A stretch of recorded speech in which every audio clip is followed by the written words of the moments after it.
Hello. Tonight's story is a personal account of something that didn't seem important at first.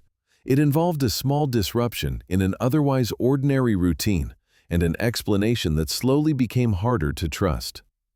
This is how it was described. The note bothered me. It was on my desk, stuck to my laptop, bright yellow like the rest of them. My handwriting, same pen I always use. It said, "Check the furnace."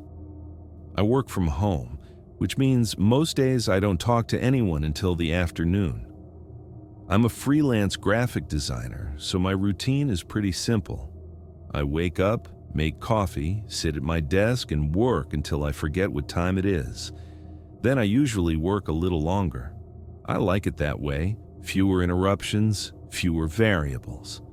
I also rely on post-it notes more than I probably should. I keep them everywhere. On my monitor, on the edge of my desk, on the fridge. Little reminders so I don't have to keep everything in my head at once. Deadlines, grocery items, calls I need to make. It's not that I'm forgetful, I just don't like relying on memory alone. I stared at it for a while, trying to remember when I'd written it. It didn't make sense. I didn't have access to the furnace. I lived in an older apartment building. Anything like that was handled by the landlord. I couldn't remember having a reason to write it, or even thinking about it, so I crumpled it up and threw it away. I assumed I'd written it absent-mindedly and forgotten. That happens. 2 days later, I found another one. This one was on the bathroom mirror, right at eye level. Same handwriting, same pen. It said, "Did you check?" I stood there brushing my teeth, staring at it while toothpaste foam dripped into the sink. I wasn't scared. I was annoyed. I didn't remember writing it. That night, my boyfriend Jake came over. We'd been together about 8 months. He stayed over a few nights a week. He worked regular hours, left the apartment every morning. Sometimes I envied that structure. He noticed I was distracted while we were making dinner. "You okay?" he asked. I mentioned the notes, just casually, like it was a weird but minor thing. He smiled a little and shook his head. "You're probably just stressed," he said. "You've been buried in work lately." "I know my own handwriting," I said.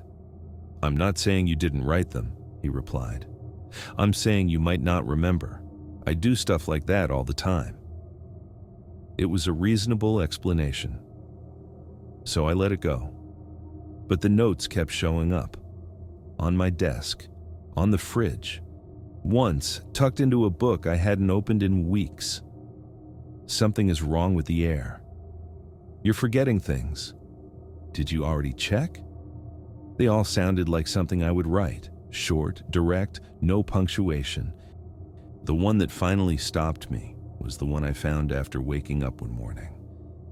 Jake had stayed over. He was in the shower.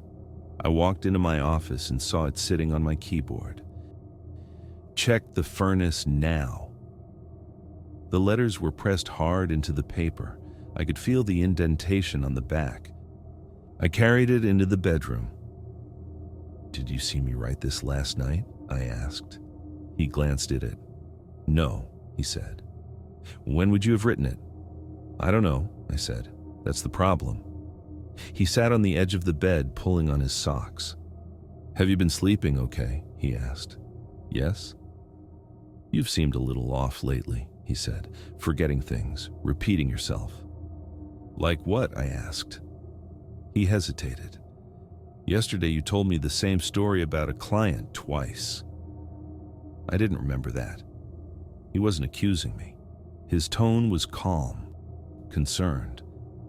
That made it worse. After he left, I went looking.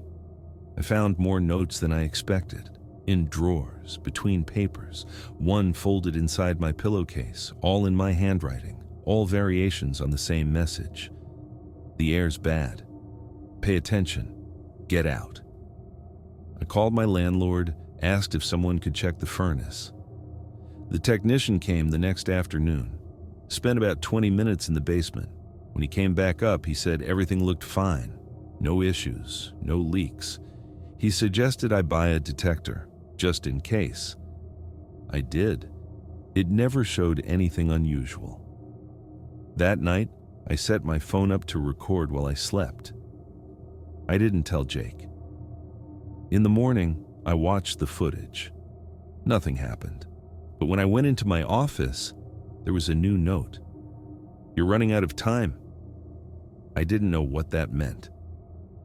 Jake suggested I stay with him for a few nights. A change of environment, he said. I agreed. At his place, things felt normal. I slept through the night. No notes, no gaps I noticed. After a few days, I realized something. The notes had stopped. When I went back to my apartment, it felt the same as always, quiet, familiar. I went straight to my desk. There was a note folded under the edge of my keyboard. One I must have missed. There is no leak.